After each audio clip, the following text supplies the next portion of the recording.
Good afternoon, Miami Dolphins fans. How are you today? And thank you for listening to DolphinsTalk.com Daily on this Sunday, February the 28th. We are broadcasting live from the DolphinsTalk.com studios.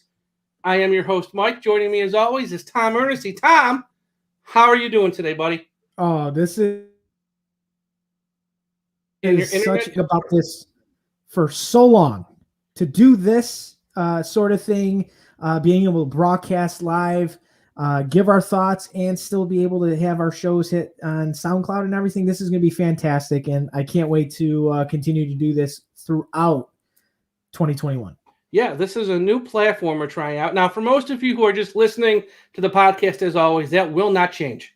That will not change. It's going to be the same podcast we've always done. But we've added a new wrinkle, added a new feature. It is, I don't know what you want to call it. We'll call it Dolphins Talk TV, where we will be broadcasting certain podcasts and some podcasts live as we record them. So for those of you who are watching either on Facebook or YouTube or Twitter, you're going to be able to watch Tom and myself record live. And when we screw up, there's going to be no net, no editing. No, if we misspeak somehow, you're going to see it live. So check that out. But yeah, this is a new feature here for those of you who are watching us. Hope you enjoy this. And there's going to be more of this in the future with all of our podcasts with Ian Berger, with Josh and Aaron the Brain, and the shows they do. So check it out if you're watching. And if not, just listen as always, because it's the same old Dolphins Talk podcast. So let's get into some of the big stories in the world of the Miami Dolphins. Story number one we have to talk about, and we're going to touch on it briefly, Desean Watson. The rumors are still out there, and we're going to spend only a couple seconds on it because there's really not much more to talk about. Let's just say this. Nobody knows, Tom, what's going to happen here with Watson. And until there's something to report, until there's something to talk about, there's nothing to talk about. So let me just say this and then we'll get your thoughts. Nobody, if you're a fan who thinks there's no earthly ideal, or I already screwed up. If you're a fan who thinks this will never happen and it's all just a bunch of made up crap, I think you're a fool. I don't know if it'll happen, but I think it could happen. And I think the possibility is real. One of those things where there's enough smoke, there's a chance for fire. And I guess we'll talk about it more if something is worth talking about. But I do think the rumors are real, and I do think the possibility that Miami has interest is real. Yeah, the interest is going to be talked about for time unknown. We don't know what the true interest is of the Miami Dolphins. That is clear. We don't know. Yes, the rumors are there. The Dolphins would love to have Desean Watson, but guess what? So would every other team. There are probably 18 to 20 teams that want to see Desean Watson on their team. When it comes to the Miami Dolphins, they've committed to Tua Tagovailoa. Days after the last game of the season, unequivocally, Chris Greer said Tua is the starting quarterback for the Miami Dolphins in 2021. At that point, yeah, Desean Watson wasn't available. He's still not available. We have to make that 100% clear. Everything is pure speculation.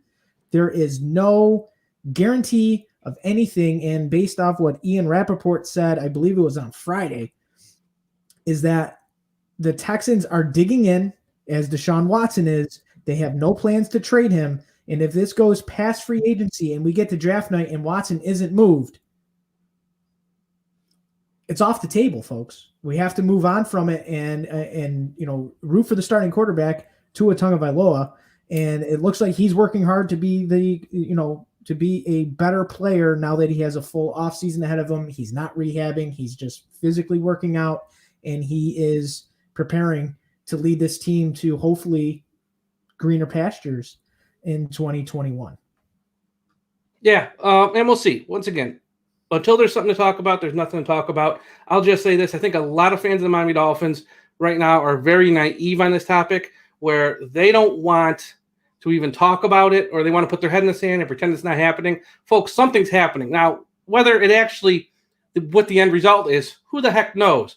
but something's happening here because, once again, where there's smoke, there's fire. And I don't think Houston can take – I think Houston sort of like the 7 stages of grief. Right now, they're like at the first stage, okay? They're working their way through this, and when they get to the end, they're going to have to accept that they probably can't hold on to this guy, and this can't go on past night 1 of the draft. Because if it goes past night 1 of the draft, teams like Miami, teams like the Jets and stuff who have multiple first-round picks, they're going to use some of those picks up, and if you're Houston, you can't risk that. You have to move him prior to that. So we'll see where this goes. Well, one last thing too, Mike, before we move on from it, we'll know the team's plans once it gets to free agency. If they start spending like drunken sailors like they did in 2020 and really use that cap space up, there's going to be no room for Desean Watson. So if the team starts building around Tua via free agency and they get to draft night and they make that selection at 3, all bets are off. We know the team's plan at that point, but nothing is for sure until it's for sure. And we'll find out when it comes to Desean Watson and the Texans. But that's going to be some drama, and it's not going to stop until he's either at the facility practicing with the team or he just flat out says, all he has to do is send out a tweet. He has to issue a statement or send out a tweet, and this all goes away. So, but he hasn't done that, and it doesn't sound like he will. So, put on your seatbelt, folks, because this is going to go for a while. And I think fans of the Dolphins need to just I think there's a segment of fans of Miami Dolphins who have closed their mind on this topic and just refuse to accept that this could, maybe, might, all those words happen. Just be open-minded, because until you know what the trade is, if a trade even happens, which it might not, don't say it's a bad move, because you don't even know what they've had to part with, if they part with anything to get them. Now, maybe it's a big nothing at the end of the day, and that's fine too. But, okay, next topic, Tom. The Miami Dolphins running back situation. As we head into the offseason, running back is one of those spots, one of those positions to where they need to upgrade this spot, big time. Because what they have in-house isn't good enough. Myles Gaskin had a great year. Salvon Ahmed had a great year. But those guys, their ceilings are let's say, limited, where you're only going to get to a certain spot with them, and they're not going to be lead number 1 running backs on a team that you're going to make a playoff run deep into the playoffs. So they have to upgrade this, and this is the age-old argument of what does Miami do at running back? Is it worth paying a free agent running back? Do you take someone in the draft? I know some fans don't want to spend any capital at all on running back. They don't want to spend any money in free agency. They don't want to use a pick in round 1. They just want to get someone cheap. And that, to me, is the wrong approach. That doesn't work. The Miami Dolphins right now are in a great spot in that they have a quarterback on a rookie contract who is relatively cheap. So if they want to spend a little money here on a running back, I'm all for it. I mean, I am all for it. Spend some money. And really, the only free agent running back I like is Aaron Jones from the Packers. I think all the rest, I'm not interested in Carlos Hyde. I'm not interested in some of the guys for Houston. They're going to be let go. I'm just not interested in those guys. It's really Aaron Jones or bust for me in free agency. And I think I think that's where Miami, it wouldn't be nuts to make a play for Aaron Jones. He is one of the most productive backs that we've seen in the league the past few years. And, of course, money's always a factor. No one's saying pay him like he's a top 1 or 2 running back in the league. That'd be crazy. Of course, money's a factor. But if they want to give a guy $12 million a year or so, roughly, give him $25 million of his contract to be guaranteed, hello, that's fine. I'm all for that. I think this kid is a big-time player. And the other thing is, you know what you're getting with someone like Aaron Jones. The risk level is less because he's proven. He's really proven. This guy scored 30 touchdowns the past 2 seasons. He's a big-time player. He's a big-time player. Tom, what are your thoughts here on the running back situation with Miami? Well, if you listen to Draft Night 2020 on night 2, You know my position when it comes to running back. Get me a running back that can be the bell cow. Give me a guy that is going to produce big numbers for the team, a absolute game breaker that really changes the dynamic of the offense. How do you help a young quarterback in this league develop? You build him an offensive line, you get him a running game. Those two things are vital for a young quarterback. The Dolphins do have a good back. Like you said, Myles Gaskin had a very productive season. And I believe he played, 12 games last year. I think he missed 3 or 4. Who was it? He missed a couple with COVID, and then there was another one where you got injured. But either way, he produced almost 1,200 plus yards of offense in his time when he was available to play. He is for sure going to be on this roster. Salvin Ahmed, he should have a chance to be on this roster. But you still have to really look at it and think, is Myles Gaskin a guy that can carry you deep into the postseason? The answer is no. He's not that guy. He is that change of pace back. We can see what he can do with the ball in his hand. He's very capable out of the backfield. He's got sure hands. That is important for really any running back. When it comes to a guy like Aaron Jones, absolutely. I think they have to make a play for him based on reports. There's mutual interest between the two parties. So, yes, you're going to have that conversation. We're going to find out during that couple-day tampering period that if the Dolphins are going to potentially strike a deal with Aaron Jones. If not, Aaron Jones isn't the only running back that's available. I'm in the court, and we're going to talk about this on our next topic too. I'm a proponent of also looking at guys that have been productive, that's not going to break the bank, and you can still go out and get a guy in the first night or second night of the draft that's going to be able to produce. Guys like Gus Edwards is going to be available. I'm a big fan of Gus Edwards. He's been consistent, averaging over 700 yards for his first 3 seasons. Each year, he averages 5.2 yards per carry. He's going to come with half the price tag. So if the Dolphins don't want to spend for Aaron Jones, there are alternative options. And obviously the draft is going to play a role too. But they do need a solid running game that will produce and help Tua develop. You cannot be ranked 22nd, 23rd and think that's okay. Let's just run with Gaskin and Ahmed and maybe you draft a running back. You have to be able to bring a guy in that's going to be a difference maker in games.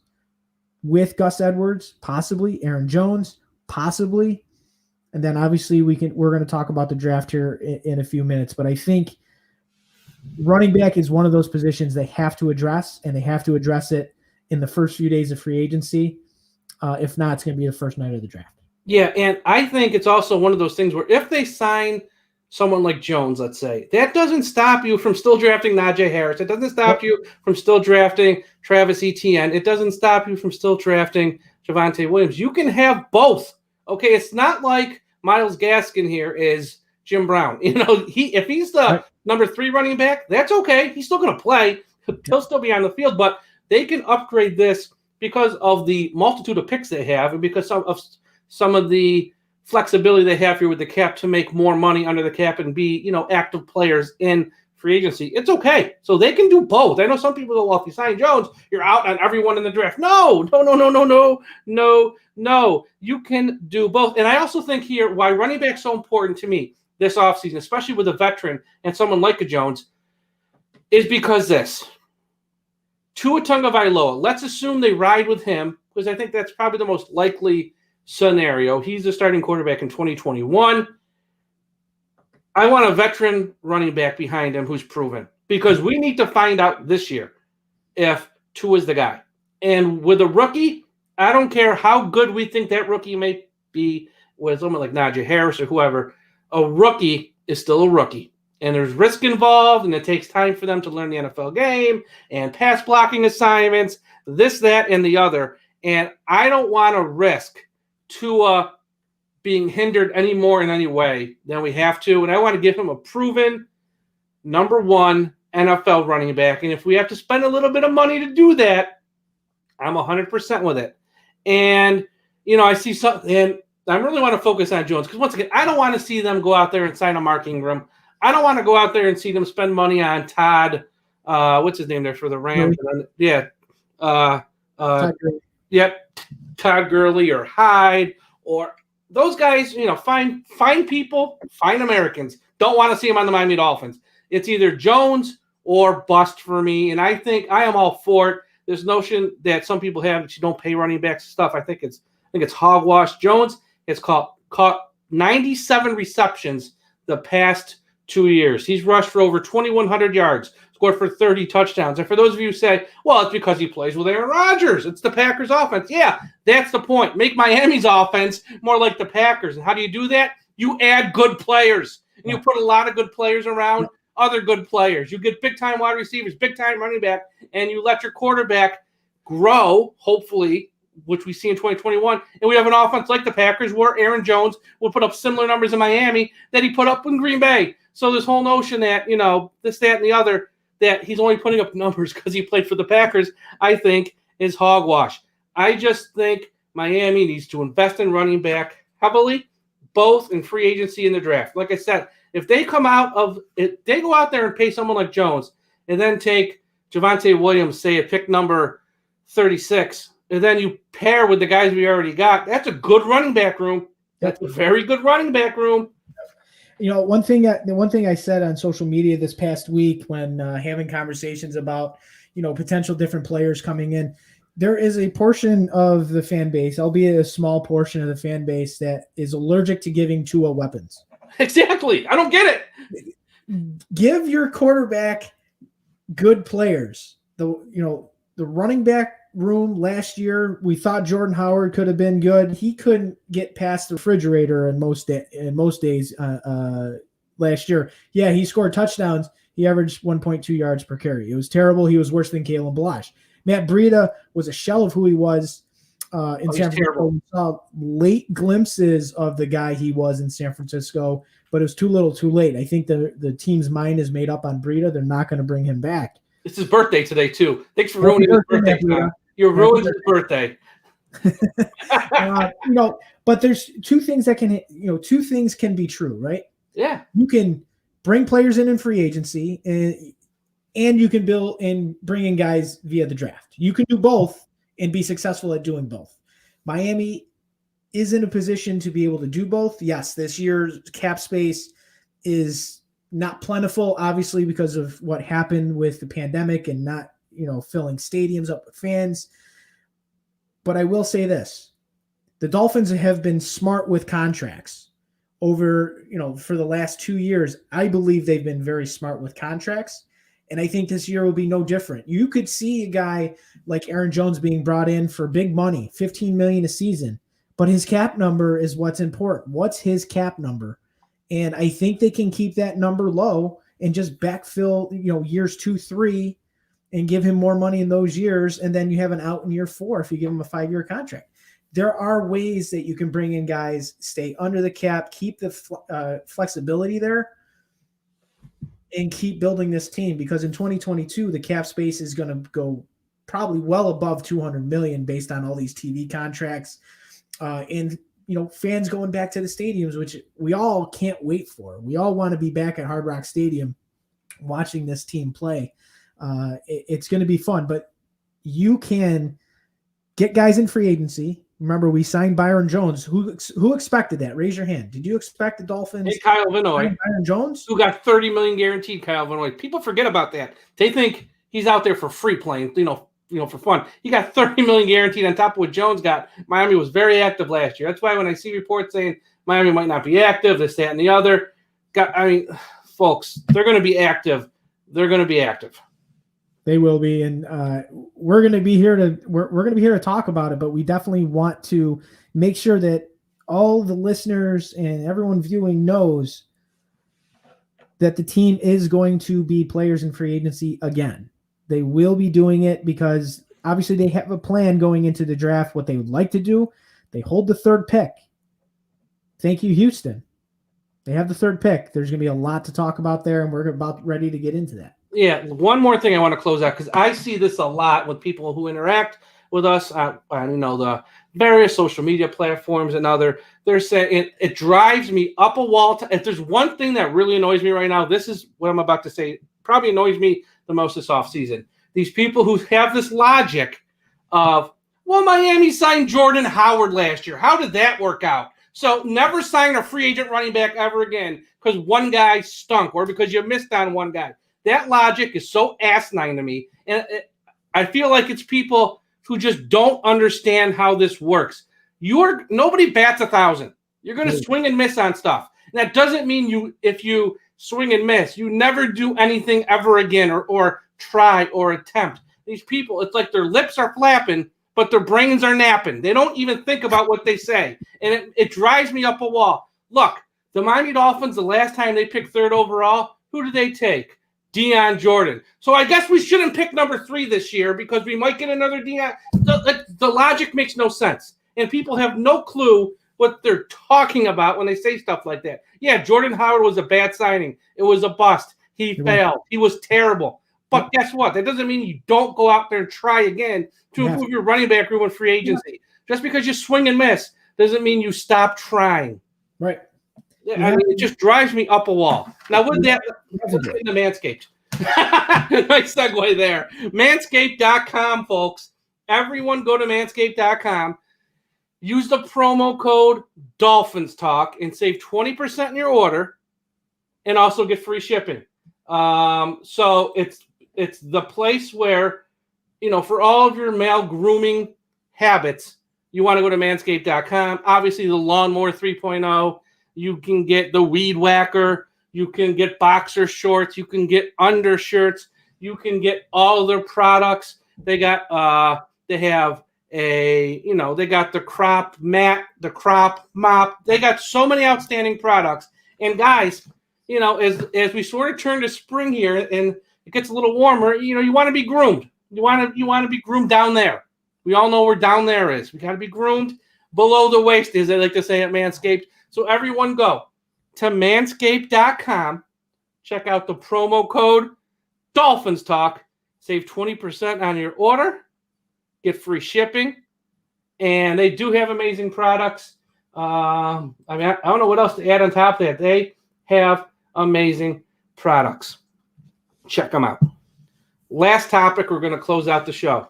Unless, Tom, you want to add something here on Manscaped. No. Like you said, the products are great. Check out Manscaped. Use the promo code. Get your stuff. But now let's talk about early round draft strategy because we're getting closer to the draft. And obviously what we're going to talk about today may not be what we talk about in about 3 weeks after the first round of free agency happens. Strategy might change. So correct. And this is now because we can. This is a free agency talk, and we're going to go under 2 assumptions here. Well, one assumption, really. The one big assumption. Tua? Yeah, it's about the Tua. Let's assume they hold on to Tua and they don't trade for Watson. Otherwise, all these picks are gone, and there's really nothing to talk about. So we're under the assumption Tua is the quarterback, and they don't make a trade for Watson. So that's the big assumption. And we don't know what they're going to do in free agency, but honestly, I don't think that's going to change much here with the draft, in that even if they went out there and broke the bank for a big wide receiver, they still need to draft another wide receiver. Now, they might not take him in round 1, but they still need to add a wide receiver. If they go out there and they spend money on a running back, they still need to draft another running back. If they go out there and get a pass rusher, they still need to add other guys to the front 7. So free agency does affect some of this, but it doesn't affect it as greatly as some think. So in the draft, Tom, let me get your thoughts here. I want to first, here's our needs, I think. Running back, and this is no special order. Running back, wide receiver, center, pass rush, / linebacker. It could be an edge rusher of some sort. I think those are the needs that no matter what they do in obviously if they spent money on a center and free agency, you can probably cross that off the list. But with the other ones, I don't think that's going to change much no matter what they do in free agency. Right. Here's my first big statement, then I want to get your reaction to this. Okay. I would be stunned if the Miami Dolphins make a pick at pick number 3. I don't think they're going to take a player at 3. I don't think they want to take a player at 3. I think that the Miami Dolphins, when it's all said and done, want to trade down. How far down or with who Who knows? But they do not want to make a pick at 3, and they want to move down out of that spot and pick up extra capital, whether for this year or next year. Because I don't know what the value is at 3 for Miami. Wide receiver 3 is a little high for my liking. I love Chase. To me, Chase is the best wide receiver in this draft. I love him. I think he's a star. But taking a wide receiver 3 when you can slide down and still get another good wide receiver, and plus there's a lot of good wide receivers in this draft. You don't need to take one at 3. You're going to get a really good guy, whether pick 18, whether pick 36 or pick 50. You don't need to take one at 3. And that's just where I sort of am. I think they're going to trade down out of this spot, and I'd be stunned if they took a guy at 3. Your thoughts? So I'm with you. I would. My hope is that pick number 1, obviously we know, is Trevor Lawrence. That's not even up for debate. No questions. It's Trevor Lawrence. Pick number 2, depending on what happens with the Jets. If the Jets still have Sam Darnold on opening night, if they do not take a quarterback, let's say they take Chase, or let's say they take Penei Sewell, the Dolphins are sitting at 3 in prime position with the Atlanta Falcons, who want to get younger at quarterback and have someone learn behind Matt Ryan.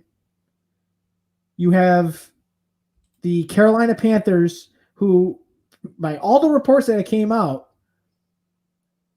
they are desperate for a franchise quarterback.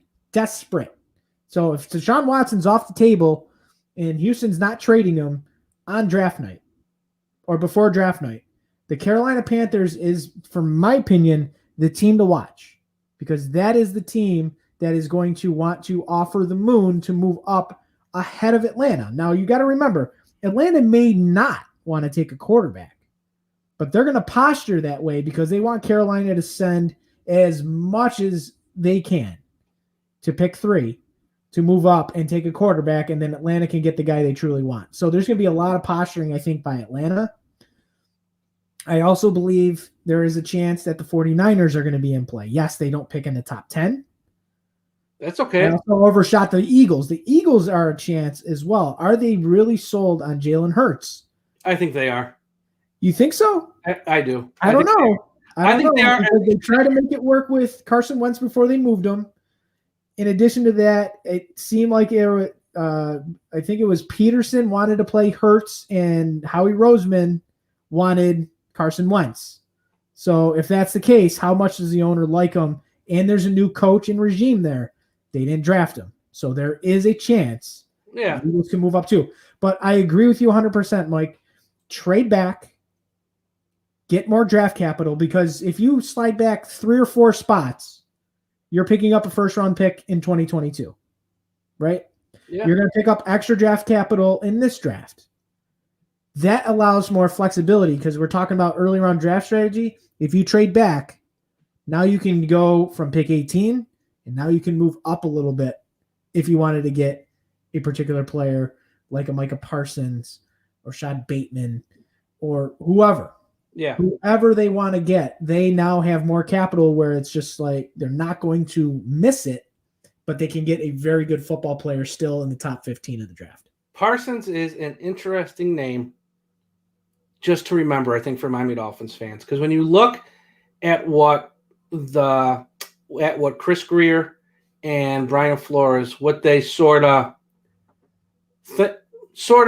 how they were sort of raised under that Parcells, Bill Belichick, and all that stuff, I think that's a guy who they might salivate over. Now, look, I know he had some off-the-field stuff, but the off-the-field stuff, it was, I mean, look, it was bad, but it's more of a hazing nature. It wasn't like he robbed a bank. It wasn't like he smacked around abroad. You know, it was like, I mean, everyone needs to, I mean, yes, the Parson off-the-field stuff wasn't good, but it also wasn't, you know, he should never play in the NFL stuff. So I think people need to put it in context. They need to put it in context with Parsons. But I wouldn't be shocked, because he would solve their issue at linebacker. He would help the pass rush. He would solve a lot of issues. He would check a lot of he checks off a lot of the boxes of what they need on that side of the ball. And that's something to keep in mind. Once again, who knows if they like him or not? I'm just throwing it out there. Spitball. My next big statement. and this one's I know, get a lot of people upset, but I don't care, Tom. I've never cared. I'm done taking offensive linemen at the top of round 1 for Miami. And I say this. I'm going to duck. Get out of the way. In a vacuum, I say this. Here's why I say this. Last year, the Miami Dolphins took Austin Jackson in round 1, Robert Hunt at the start of round 2, and they hit in round 4. I think they hit at least on Solomon Kinley. Then they went out and paid Eric Flowers. Okay, so a nice chunk of change. I'm not saying they don't have to take an offensive lineman in this draft, but inside the top 10, no. Even in round 1, I'd probably say no, because yes, we have to improve the offensive line, but just like all of us want to see Tua Tagovailoa take that leap from year 1 to year 2 and grow. Look, he only played 9 games last year. He was a rookie, this, that, and the other. The same goes for the offensive line. You have to give these guys time to develop. If we go out there and take Penei Sewell, Robert Hunt now, where does he play? You're going to move him inside the guard. Okay, well, then what do you do with Eric Flowers? It's like we invested 3 picks last year in the offensive line. We signed two people in free agency. I know it didn't solve the problem, but it improved the offensive line. Let's see them develop. Let's see them grow. If they want to take an offensive lineman at pick number 36, okay, I'm fine with that. If they want to take an offensive lineman at pick number 50, I'm fine with that. Round 3, I'm fine with that. But, inside the top 10, no. At pick number 18, just assuming they take a pick there or if they slide down some, no. I mean, we've invested so much in this offensive line. Now, if they want to go sign a veteran, a proven guy, go for it. Go for it. I'm all for that. But another rookie, I mean, at some point, we got to go and let these guys develop. And if we go out there and draft Penei, who's not going to play? There's only 5 offensive line spots. Someone that you just invested a high pick on they all can't be on the field at the same time because none of these guys play center. So they all can't be on there. Who's not going to play? And if it's Flowers, then why did they pay him what they paid him then? To me, I get it. The offensive line needs to be fixed, but I think it needs to be fixed in free agency and not so much of the draft. Penei Sewell looks like a very good player, and not knocking Penei Sewell. God bless him. But I don't want to see him in Miami at pick number 3. I mean, not that it would be a horrible pick. We'll sit here in April and I go, it's a fine pick. He's an offensive lineman. I'm sure he's very good. But I think at some point it's overkill. It's just overkill at some point. And give some of the guys that we took last year another year to develop. And heading into 2022, if those guys or one of those guys or a couple of those guys don't live up to the hype, don't make that leap, okay, we need to reinvest in the offensive line then. But to just keep drafting early round picks, and when I say early round, I'm talking round 1, top half of round 2. Those are early round picks in the same position over and over again, and the results don't change. At some point, you got to change up your strategy. And maybe they need to add another veteran via free agency instead of just continuing the cycle of high picks in round 1. I mean, Tom, what are your thoughts?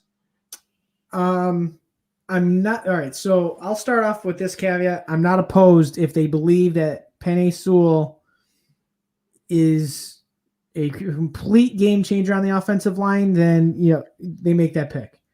But I'm more of a proponent of letting guys develop, right? So in 2019, Brian Flores was hired and Chris Greer was now officially named the GM of the team. They want to develop players. Their intent on building the roster was to develop young players. Okay. So you have Austin Jackson. You took him at pick 18 last year. Was he good? He had moments. Was he bad? He had moments. They're not giving up on Austin Jackson. Robert Hunt. He played well at right tackle at times. Did he play bad? Yeah. Did he play good? Yeah. He's a rookie. Solomon Kinley started the year unbelievably. He fell off towards the end. He hit the rookie wall. Rookies hit the wall. This is year 2. The line is going to be pretty much intact, maybe outside center. I really think that they are going to make plays in free agency for center court. I mean, Lindsley from Green Bay, he's the best center in the NFL in 2020. He's been consistent his entire career. I think he'd be a great play. I think they could even bring back Ted Karras in free agency. They may like the fact that he's going to come cheaper. He's still on the good side of 30. We don't know what their plans are yet. We'll find out in free agency in a couple weeks. But I am here to say, don't draft at 3.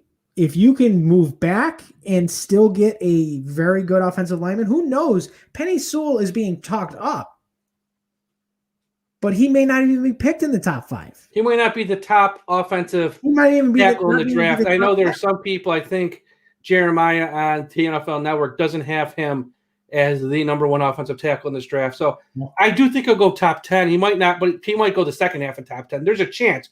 Who knows? Look, it only takes one team to fall in love. So we don't know.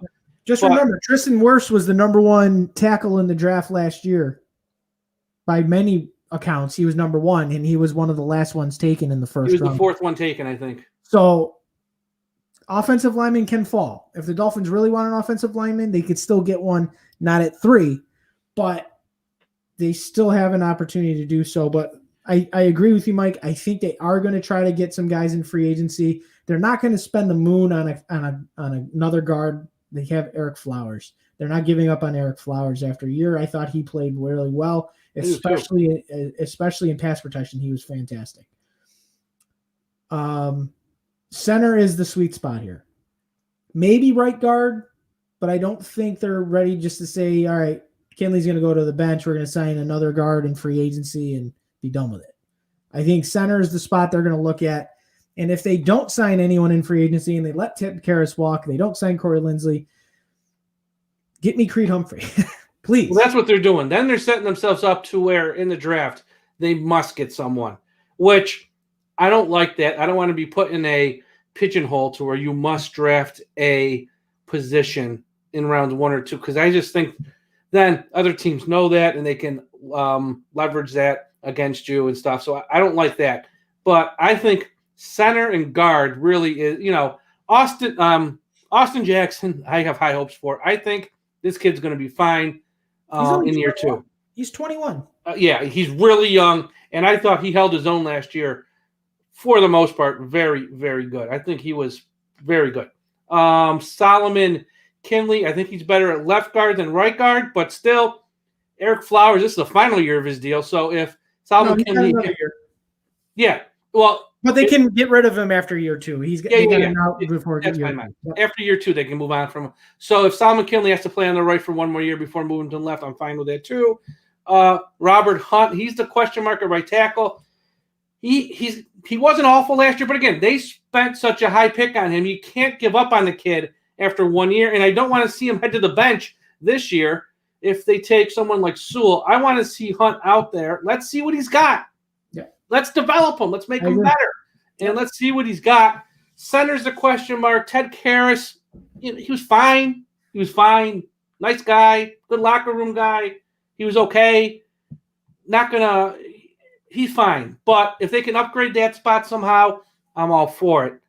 But we have spent so many draft picks in recent years, rounds 1 and 2 on offensive linemen. And I know just because you miss, you got to keep trying. I do get that. But I don't know if we missed on the guys last year yet. That's the thing. I want to see them one more year before we go back to the drawing board and go, okay, we got to fix offensive line early in this draft, invest in it. I don't know if we're at that spot yet. So let's see these guys year 2. Let's see how they look, and let's add a piece, maybe a veteran piece, and guys middle of the draft. I don't know if we need to use early round picks on them when we have a lot of holes elsewhere where we need immediate help, wide receiver, running back, linebacker, safety, and all that stuff. Yeah. There's a lot of directions this team can go. Which is good. Okay. All this is going to change free agency. Yeah, it'll change, but it's also good in that people forget this team won 10 games. They won 10 games last year. They almost made the playoffs. So you want to be in a spot to where you don't have a glaring need. You want to go into the draft to be able to take best player available and improve your team.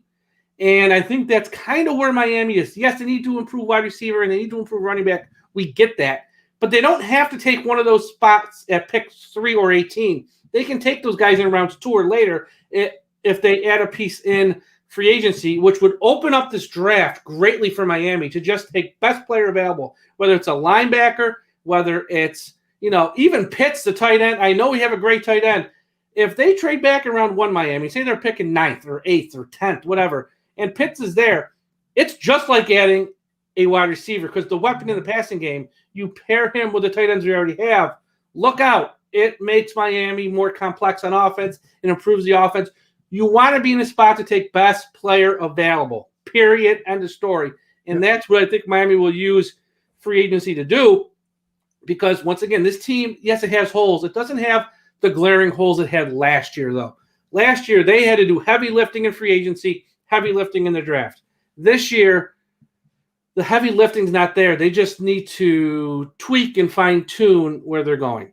Now, last thing, Tom, and I spoke about this briefly when I was on with Ian Berger probably a month ago now, and our friend Alan Papart sort of wrote an article on this over the weekend, and I think, to me, the Miami Dolphins approach, and we sort of spoke about this with the trade down, but the trade down approach, here's why I think it's imperative, actually. To me, I call this method of them trading down, especially in round 1, the Tua Tagovailoa insurance policy. Because if we roll with Tua Tagovailoa in 2021, we hope he makes that leap. We hope he makes that giant step. We hope he shows the world, I'm a franchise quarterback for the Miami Dolphins. This is my job until I say otherwise. And he improves greatly. He makes strides and all that stuff. We hope for all that. But as we know, hoping sometimes isn't enough. And guys sometimes fail. And guys sometimes fall on their face. And guys sometimes don't work out. And let's just cut to the chase. He might suck in 2021. And if he does, I'm not saying he will. I'm saying if he does, what's the plan for 2022? Because if he sucks in 2021, you can't go into 2022 with him as your starting quarterback because jobs are on the line. People will have their NFL careers on the line.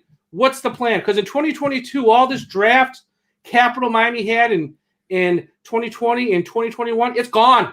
Okay, it's gone, folks. They go back to just being a team with 1 pick in each round. And if they're picking 15th or 16th after like an 8-8 year, and you need to improve your quarterbacks, guess what? Free agency, you ain't going to get nobody any good there. You're going to get the same run-of-the-mill guys who are always on the market. Tyrod Taylor types. And in the draft, if you want to move up to get a guy to jump from, pick 15, 16, somewhere around there, all the way to the top 5 of the draft or so, it's going to cost you.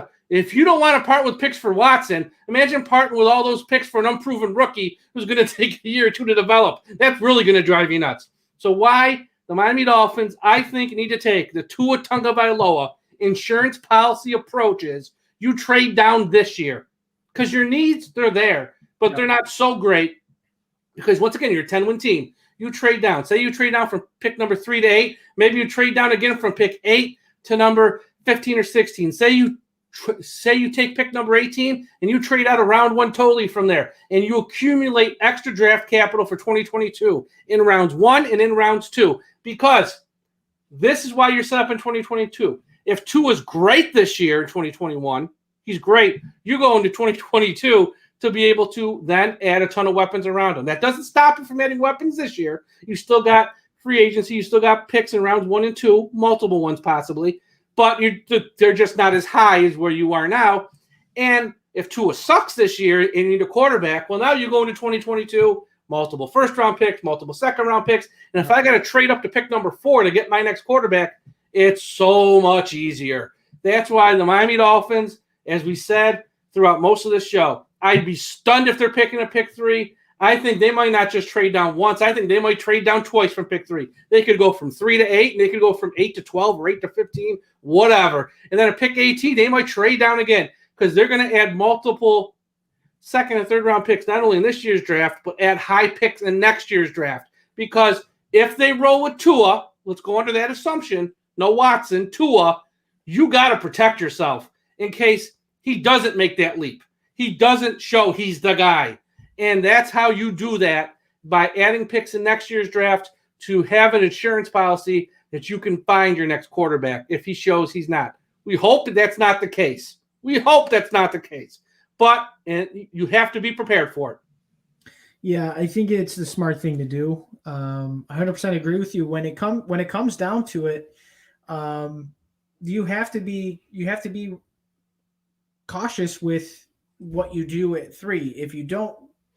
If you really believe, and I think the team believes it, that they can roll with Tua long term, and he shows that, then you just make those splash picks. You just keep going, and you keep building, and you build around him, right? But if there is a little hesitation, trade back, get more picks. Because if you have multiple first-round picks going into 2022 in Las Vegas, and Tua did not sell this franchise that he is the guy, and I'm still in 100% believe he will be the guy. But if he doesn't, something happens, he doesn't play well, he gets hurt, now you have the insurance policy, like you said. You have all those extra draft picks. Now you can move up. It doesn't hurt as much. You're not trading away the entire farm to do anything, and you can get your next guy. Or you could trade for Desean Watson in 2022. So there's always a possibility. Just don't know how things are going to play out. But I will say this. If the Dolphins do make a pick at 3, it's going to be for a big-time player, a playmaker. I think it's Chase. It's going to be, it's going to be Hooker by crook. They have to stay at 3 because, look, we can say trade down, and stuff, but somebody wants to trade up too. So it takes another team to want to trade up. It's easy for us to say trade down, but who's going to be the willing party has to move up. Yeah, who's going to be that second team that wants to move up? But if they have to stay at 3, I think it's Chase. Number one. LSU in recent years has been a wide receiver factory. They know how to make wide receivers to translate to the NFL game. You have, obviously, Landry, who we had, Odell Beckham, Justin Jefferson, the kid for Atlanta this year, his name right now slips my head. I think he was picked in round 6 or 7, or he might have been undrafted. He had a big year. LSU knows how to make wide receivers who translate to the NFL game. That's number one. Number two, he's very young. I think he's 19 still. I mean, he's so young.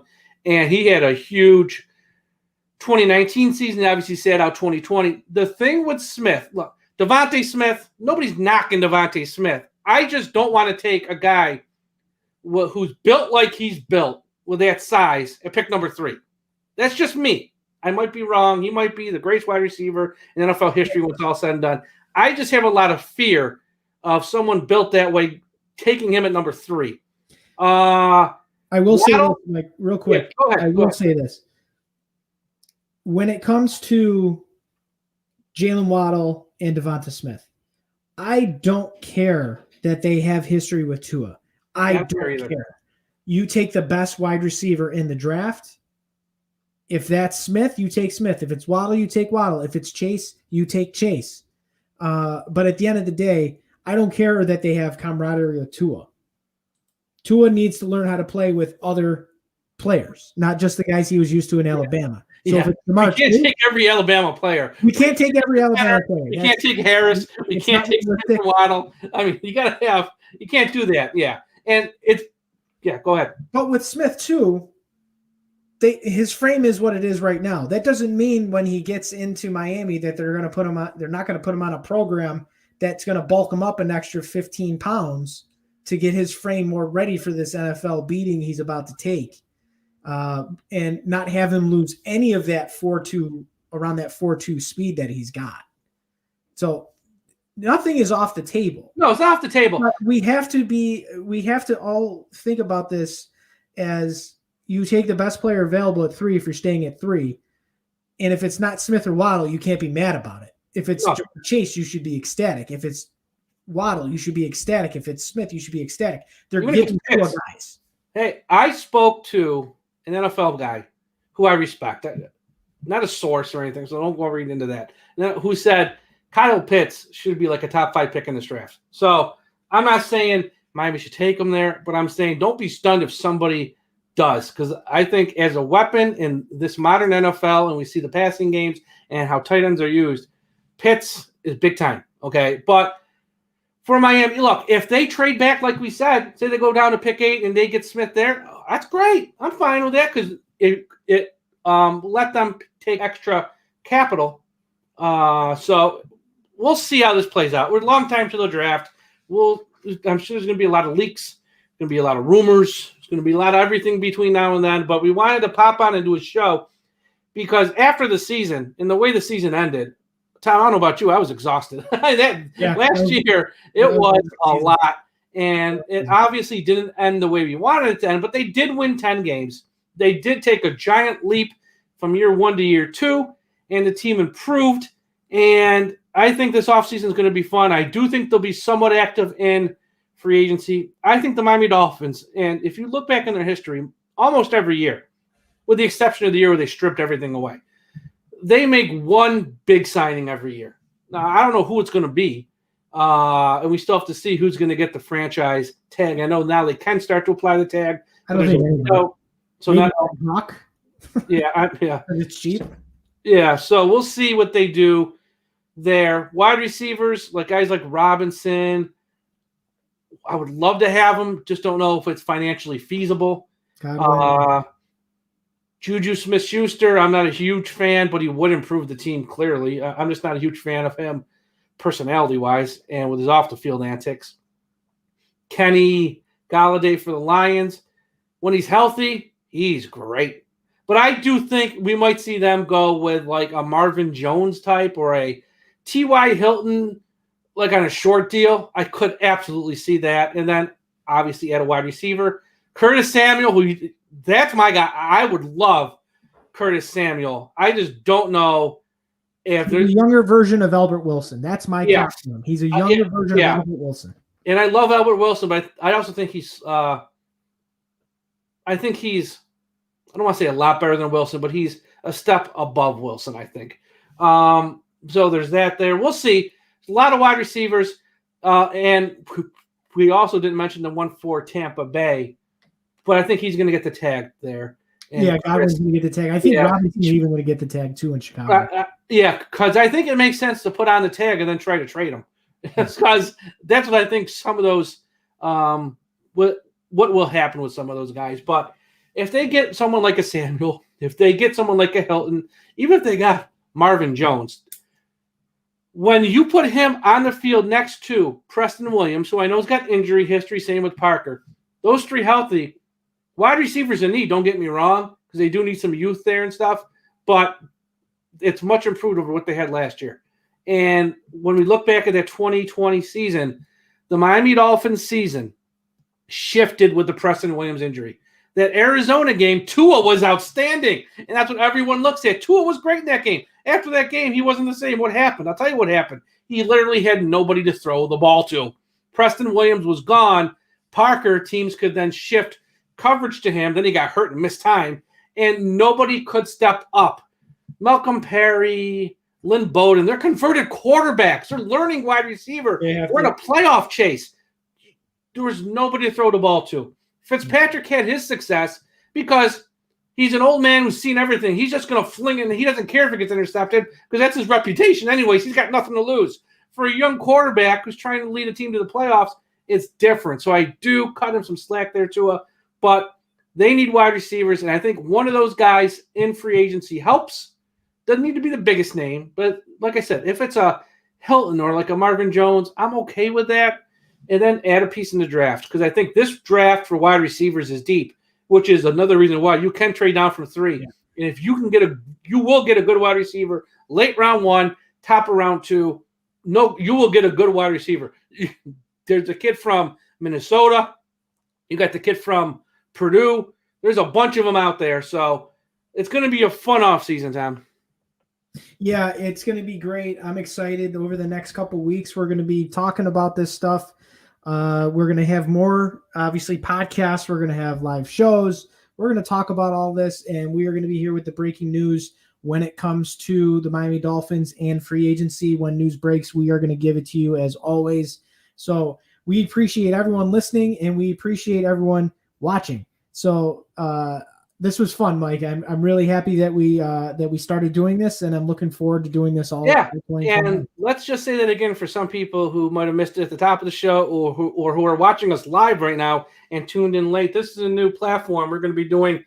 I don't want to say all of our podcasts on, but some podcasts on. It's going to be really fun to watch, where when we record live, whether it's Tom and myself, Ian and myself, maybe I'll do a show by myself and pop on here live, or whether it's Aaron and Josh when they do their shows, or Josh when he does a show by himself. We have the ability now to stream live on Facebook, on Twitter, and on YouTube. So that sort of leads into our plugs. Make sure you are following us on these platforms. Follow us on Twitter at Dolphins Talk and at Dolphins Talk Tom. And also follow us on YouTube. You have to go to YouTube and search DolphinsTalk.com YouTube page. Search for us there. Follow us there. Subscribe. So when we do a live show, it goes right to your smartphone, right to your tablet. And you can hit a button and start watching us live as we record these shows. And also go to the Facebook page. I am a Miami Dolphins fan. That is the Facebook page we have teamed up with and that we work with, run by the great Carlos Hernandez. We have a link up on the main page of our website. So if you go to our website, whether on a tablet or a computer or on your smartphone, if it's a smartphone, scroll to the bottom. There's a link that says follow us on Facebook. Click it. Follow that group. Or if you're on a tablet or just sitting down at a desktop, it's on the right-hand side, sort of near the top. So find that stuff. Follow us on our platforms, because now with this ability to go live whenever we do a show, you can join us live. If for those of you who have been watching us right now, you've seen you can type comments. We put the comments up on the screen as the show's going on, so you can interact with us. This show, we really didn't do a question and answer show, but we can do a question and answer show where you can send us questions live and we answer them on the show, and you are interacting with us live. So be on the lookout for that there. It's a great feature. Tom did a lot of work here. This is all Tom. He did a lot of the homework here. He did a lot of the legwork to get this up and running, and it's outstanding. So kudos to Tom. But follow us on all of our platforms, and this was fun for a first show. So everyone have a great Sunday, and we'll talk to you again after a while. Fins up.